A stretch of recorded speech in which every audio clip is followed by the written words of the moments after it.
요한계시록 공부, 오늘은 요한계시록 2장 1절부터 7절의 말씀을 통해 주님께서 7교회에 보낸 편지, 그 중에서도 첫 번째 편지 교회인 에베소 교회에 보낸 편지의 내용을 공부하겠습니다.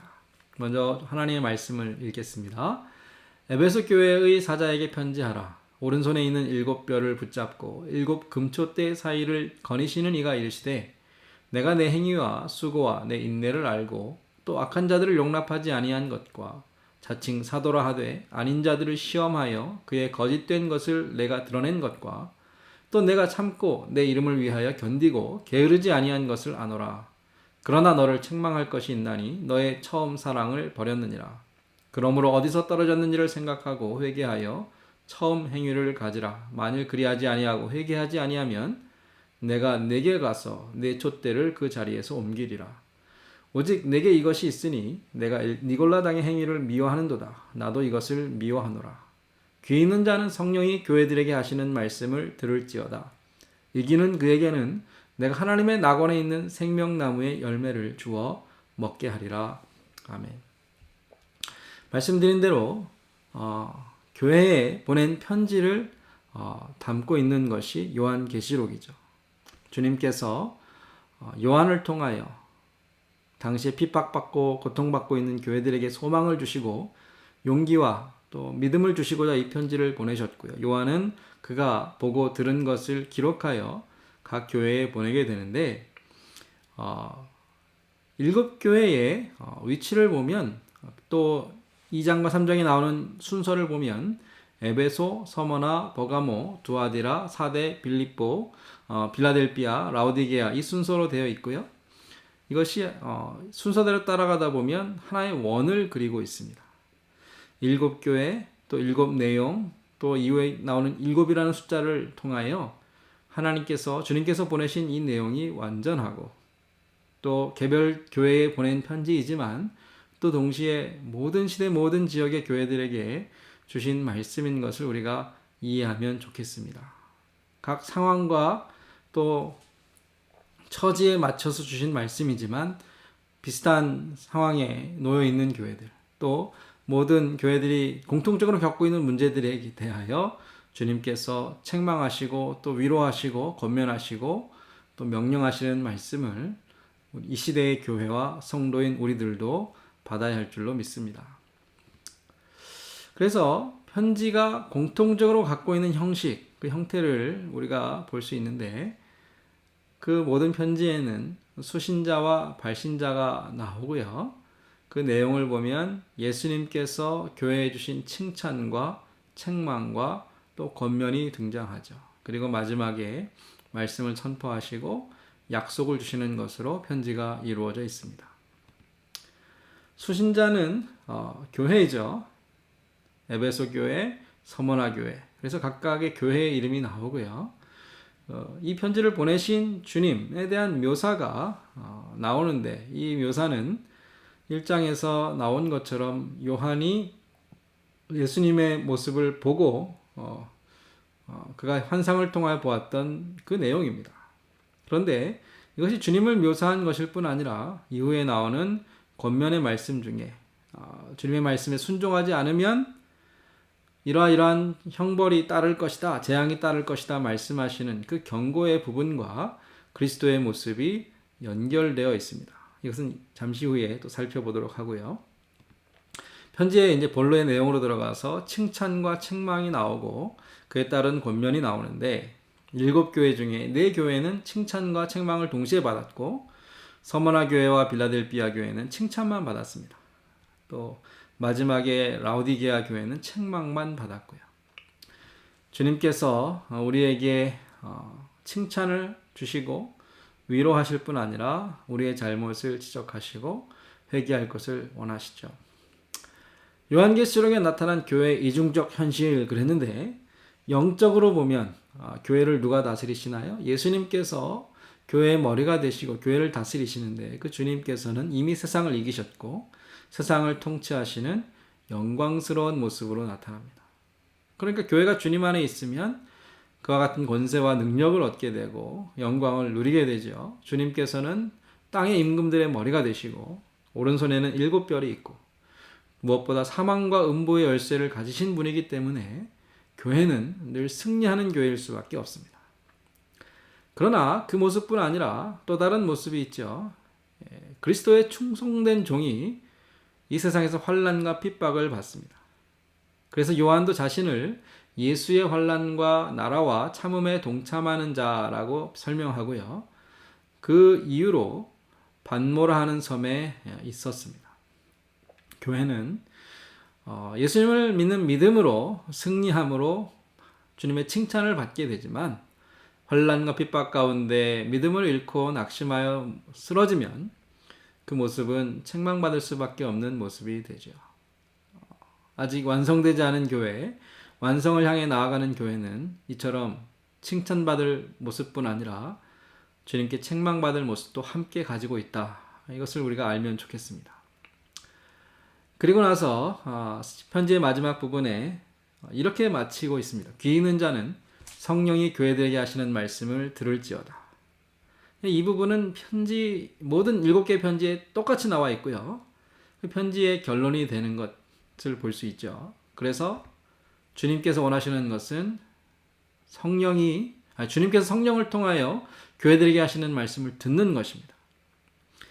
사실 귀 있는 자는 모두가 귀가 있으니까 모두가 들을 수 있는데 모두가 듣지만 실제로 그 들으라는 명령에 순종하고 그의 순종을 통하여 세상을 이기는 믿음은 교회와 성도들에게 주셨습니다. 그래서 실제로 이 요한계시록의 말씀으로 복을 받는 자들은 누구인가? 주님의 말씀에 귀를 기울여 듣고 순종하여 이기는 자, 믿음을 끝까지 지키는 교회와 성도들이 하나님 나라의 약속을 받게 됩니다.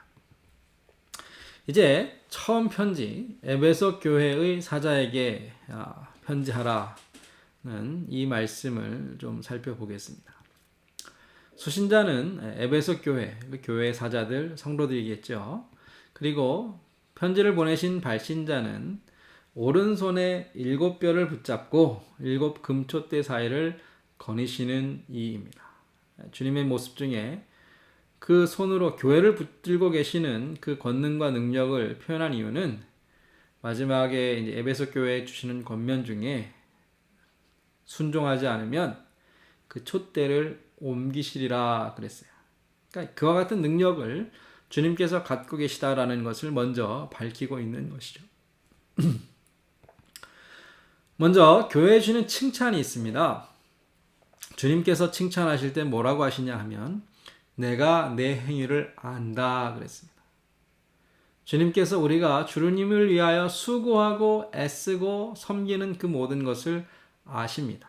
내가 내 행위를 안다라는 이 말씀이 교회에 주시는 메시지에 굉장히 중요한 핵심을 차지하죠. 주님께서 우리의 행위를 아시기 때문에 칭찬도 하시고 책망도 하시는 겁니다. 에베소 교회가 받은 칭찬은 뭐예요? 수고와 인내입니다. 그 내용을 보면 악한 자들을 용납하지 아니했다. 그리고 거짓 사도들을 시험하여 거짓된 것을 드러냈다 그랬어요. 그리고 마지막에 다시 반복하죠. 참고 견디고 게으르지 않았다. 주님을 위하여 인내하고 견디고 수고한 그 모든 것을 칭찬하고 계십니다. 그런데 이 말씀만 보면 그래 나쁜 사람들, 거짓된 사람들 교회 밖으로 몰아낸 것 할 수 있겠다라는 생각이 들지만 에베소 교회가 처한 상황을 생각해 보면 교회가 강자가 아니라 약자였던 것을 우리가 이해할 수 있습니다. 에베소라는 도시는 당시의 종교와 정치와 사상과 문화의 중심지였습니다. 그 도시에 유명한 것이 있는데 바로 아르테미스 신전이죠. 아르테미스는 그리스 신화 중에서 다산의 풍요의 여신인데요. 이것이 로마어로는 달의 여신 다이아나가 됩니다. 이 아르테미스 신전이 당시의 건축물 중에 가장 크다 그래요. 지금의 어떤 축구장의 1.5배에 해당한다고 하는데 수많은 그 대리석 기둥과 엄청난 규모를 자랑해서 당시에 이 신전을 그 도시 사람들이 자랑하고 자부심이 대단했다 그럽니다. 이 신전을 중심으로 사람들이 모여 종교 활동도 하고 정치적인 어떠한 일들도 하고 경제도 하고, 그러니까 모든 당시의 생활이 이 신전을 중심으로 이루어졌습니다. 그러니까 신앙의 이유로 이 신전에 참여하지 않고 신전을 통해 이루어지는 모든 도시의 활동에 참여하지 않는다라는 것은 그리스도인들 성도들로 하여금 모든 생활에 제약과 어려움을 만날 수밖에 없는 그런 상황이 있었습니다. 이 아르테미스 신전과 함께 황제를 위한 신전도 많이 있었다 그래요. 당시의 로마 황제는 자기가 모든 사람들의 주인으로 행세했습니다. 또한 사람들을 해방시키고 구원한 구원자로 자기를 부르게 했고, 더 나아가 자신을 신의 아들이라고 칭하도록 했습니다. 그래서 자신을 위한 신전을 건축하게 했죠. 그런데 보십시오. 주인, 구원자, 신의 아들, 하나님의 아들은 당시 성도들이 예수 그리스도를 예배하고 섬기기 위해 사용했던 호칭입니다. 그러니까 예수님을 따르는 성도들이 황제를 주로 구원자로 하나님의 아들로 부를 수가 없었죠. 그리스도인들이 핍박을 받을 수밖에 없었던 이유입니다. 뿐만 아니라 당시에 그리스 철학뿐 아니라 마술사들, 또 이단 사상을 가르치는 사람들이 많이 있었는데, 그 중에 중요한 것은 구원은 영혼만을 위한 것이고 육체는 허상이며 육체의 어떤 행위도 의미가 없다라는 그리스 철학이 있습니다. 어떠한 그 정신만을 중요시하고 이분법적으로 육체는 헛된 것이다. 그것을 이제 어떻게 악용하냐 하면, 그러니까 몸으로 하는 모든 행위는 뭐 의미가 없다. 어차피 죽고 나면 끝이니까. 그래서 몸으로는 비도덕적이고 또 음행과 어떠한 또 우상 숭배에 참여해도 영혼만 깨끗하면 하나님께 구원받을 수 있다라는 잘못된 사상들이 교회 안에까지 스며들어왔다라는 것이죠. 모든 사람의 생활과 또 사고방식과 문화를 지배했던 거짓 종교와 이방 종교와 이단 사상을 교회가 맞서 싸우는 것이 절대로 쉽지 않았을 것입니다. 교회 밖으로 몰아내는 것도 어려운 일인데, 그 신앙을 위해서 모든 생활의 제약과 어려움을 겪어야 했던 교회. 그러므로 교회의 복음과 또 신앙의 순수함을 지키고 타협하지 않는 것은 엄청난 핍박과 고난을 감수해야 하는 일이죠. 하나님께서, 주님께서 내가 너의 수고와 인내를 안다라는 말이 얼마나 크고 중한 말씀인가를 우리가 짐작해 볼 수 있습니다. 우리도 마찬가지죠. 비성경적이고 비신앙적인 생각과 사상과 문화들은 우리의 삶 깊숙이 침투해 있습니다.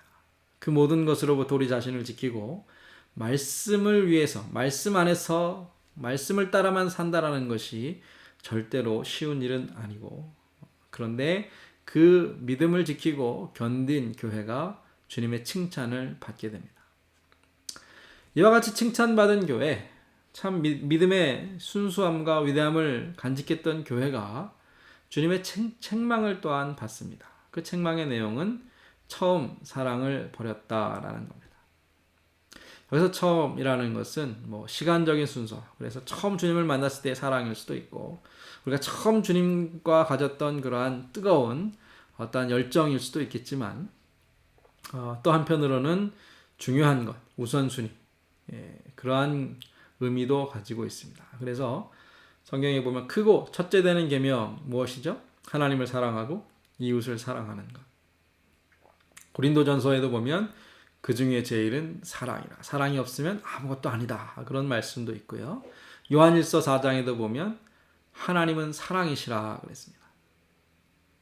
그리고 요한복음 21장에 베드로 사도를 비롯한 사도들을 주님께서 부르시고 사명을 주시면서 내가 나를 사랑하느냐 이런 말씀을 주시죠. 그러니까 사랑은 교회의 본질, 정체성에 관한 문제입니다. 사랑을 버렸다라는 것은 교회의 촛대를 옮길 만큼 심각한 문제인 것을 알아야 했습니다. 그 앞에 정말로 그 신앙의 본질, 어떤 그 순수성을 지킨 위대한 교회였고 놀라운 능력과 힘을 가진 교회였는데 그 첫사랑 조금 약해졌다고 식어졌다고 주님께서 촛대까지 옮길 만한 것인가? 그렇게 볼 수 없죠. 사랑을 잃어버린 교회는 교회의 길을 포기한 교회입니다. 그래서 에베소 교회를 위한 사도 바울의 기도가 있었죠. 그것은 그리스도의 사랑을 아는 것입니다. 사랑 가운데에서 뿌리가 박히고 터가 굳어져서 지식에 넘치는 그리스도의 사랑을 알고 그 너비와 길이와 높이와 깊이가 어떠함을 깨달아라는 기도가 있었습니다. 교리에 관한 탁월한 지식보다 더 중요한 것은 그리스도의 사랑을 알고 깨달아 그 지식에 자라가는 것입니다. 교리를 순수하게 지키는 것도 중요하지만 그 목적이 뭐예요? 사랑을 아는 것. 주님을 사랑을 알고 주님을 더 깊이 사랑하는 것이죠. 그래서 주님께서 이렇게 권면하십니다. 어디서 떨어졌는지를 생각하고 회개하라. 떨어졌다라는 말이 뭐예요? 스스로 높아졌다라는 것이죠. 교만은 패망의 선봉이라 넘어짐의 앞잡이다 그랬는데 이렇게 교리의 어떠한 순수함, 정말 믿음을 지키고 타협하지 않고 정말 끝까지 인내하고 자신을 거룩하게 지켰던 성도들이 빠질 수 있는 위험이 바로 교만인데 교만은 무엇인가 하면 내 자신을 믿는 것이죠. 예수님께서 이렇게 책망하시니까 에베소 교회가 이렇게 항변할 수 있습니다. 우리가 니골라당의 행위를 미워합니다. 예수님 뭐라 그러세요? 나도 미워한다. 너희가 니골라당의 행위를 미워하는 건 나도 아는데 나도 미워한다. 그래서 이 말씀 우리가 곰곰이 살펴보면 왜 니골라당의 행위를 미워합니까? 왜 이단을 우리가 멀리하고 세상의 어떤 세속적인 생각과 사상을 우리가 멀리합니까? 그래서 내가 의로워지고 내가 더 높아지고 내가 하나님 앞에서 더 좋은 믿음 신앙 거 자랑하려고 이렇게 어떤 영적인 싸움을 싸우는 건 아니죠. 이유는 하나입니다. 주님께서 미워하시는 것을 우리가 미워하는 것이죠. 주님을 사랑하기 때문에 주님께서 좋아하시는 것 우리가 기뻐하시는 것을 행할 뿐 아니라 사랑하는 주님께서 미워하시는 것을 우리가 미워합니다. 우리가 말씀대로 살아가는 동기가 무엇이죠? 우리가 진리를 지키고 영적인 싸움을 싸우는 이유가 무엇입니까? 우리가 힘들지만 고통스럽고 괴롭지만 참고 인내하는 이유가 어디에 있습니까? 주님을 사랑하기 때문에 사랑하는 주님, 그 주님과 함께 하기 위해서 주님을 믿는 것을 방해하고 주님과의 관계를 가로막는 모든 것을 우리가 버릴 수 있는 것이죠. 그 자리에 주님이 빠지면 주님을 향한 사랑이 빠지면 결국 내가 그 자리에 앉게 됩니다. 나의 자랑을 위하여 나의 교만을 만족시키기 위하여 하는 모든 행위들은 더 이상 교회의 모습이 아닌 것이죠. 주님께서 이렇게 말씀하십니다. 귀 있는 자는 성령이 교회들에게 하시는 말씀을 들을지어다. 성령께서 교회들에게 주시는 말씀이 뭐예요? 너희가 처음 사랑을 버렸다. 너희가 하는 모든 행위들이 결국 주님을 사랑하기 때문에 나를 사랑하기 때문에 하는 일이어야 하는데 사랑이 빠진 너희 자신의 열심, 너희 자신의 교만, 너희 자신의 의를 위하여 하는 모든 일들은 헛되고 의미 없을 뿐 아니라 결국 우리 자신 또한 넘어질 수밖에 없습니다. 사랑 없이 행하는 모든 것들 오래가지 않죠. 결국은 실망하고 낙심하고 시험에 빠질 수밖에 없는데 처음 사랑, 주님을 향한 사랑, 하나님을 사랑하고 이웃을 사랑하라 하시는 그것 첫째 되는 계명을 우리가 지킬 때에 모든 것을 사랑을 따라 행할 때에만이 참 아름다운 열매를 맺게 되죠. 이기는 자에게 주시는 약속이 있습니다. 그래서 성령이 교회들에게 하시는 말씀을 듣고 처음 사랑을 다시금 찾고 처음 행위를 가진 자, 그래서 진리를 위해 살고 말씀을 따라 살고 어떠한 거짓과도 타협하지 않는 그 신앙이 결국 주님을 향한 사랑으로 인하여 나타나게 될 때에 그것이 승리하는 것이고 이기는 것입니다. 그리고 그 이기는 자에게 주시는 약속이 있어요. 하나님의 낙원에 있는 생명나무 열매를 주어 먹게 하리라. 에덴 동산에 그 생명나무가 있었습니다. 그 동산에 우리가 쫓겨났죠. 죄를 지은 인간은 하나님의 동산에 들어갈 수 없고 생명나무로 가는 길은 막혔는데 끝까지 믿음을 지키고 하나님을 사랑하는 그 사랑을 잃어버리지 않는 교회와 성도들에게는 다시 그 동산에 초대하시고 우리를 부르셔서 주님과 함께 교제하며 생명나무를 먹고 영생할 수 있는 특권을 주셨습니다. 당시 에베소에 있었던 성도들은 사실 소외된 세상으로부터 왕따를 당하는 주님을 믿는 그 믿음을 정말 철저하게 지켰기 때문에 오히려 거꾸로 사람들로부터 미움을 받고 외면당하고 배척당하는, 그래서 함께 끼워주지 않고 외톨이로 지낼 나그네와 이방인으로밖에 살 수 없었던 그들인데 그들은 하나님의 나라에서는 가장 높은 자리에 가장 큰 영광과 상급을 얻게 될 것이고 그것이 우리에게 약속된 하나님의 약속입니다. 세상에서 환난을 당하고 어려움을 당하지만 주님을 향한 사랑을 잃지 않는 성도들에게는 주님께서 그 나라에 이르게 하시고 그 주님의 동산에서 주님과 함께 거닐며 영생을 누리게 하실 것입니다. 그래서 오늘 요한계시록 2장 1절에서 7절 7교회에 보낸 편지, 각각의 편지가 지금 이 시대에 주시는 교회에 주시는 또 말씀이고 무엇보다 에베소 교회에 주신 말씀, 내가 너의 행위를 안다. 인내하고 수고하며 끝까지 믿음을 지키고 타협하지 않고 세상의 모든 가르침 거짓을 드러내어서 그들을 교회 밖으로 쫓아낸 것 너무나 잘하였다. 그런데 처음 사랑을 버렸기 때문에 책망받게 되었죠. 처음 사랑, 처음 행위를 가지고 모든 것을 하나님을 향한 사랑을 위하여 사랑을 따라 행할 때에 우리에게 약속이 있고 생명나무의 약속이 주어진다. 이 말씀으로 다시 한번 우리의 믿음을 점검하고 회복하는 성도님들 되시기를 축복합니다. 오늘 공부를 마치겠습니다.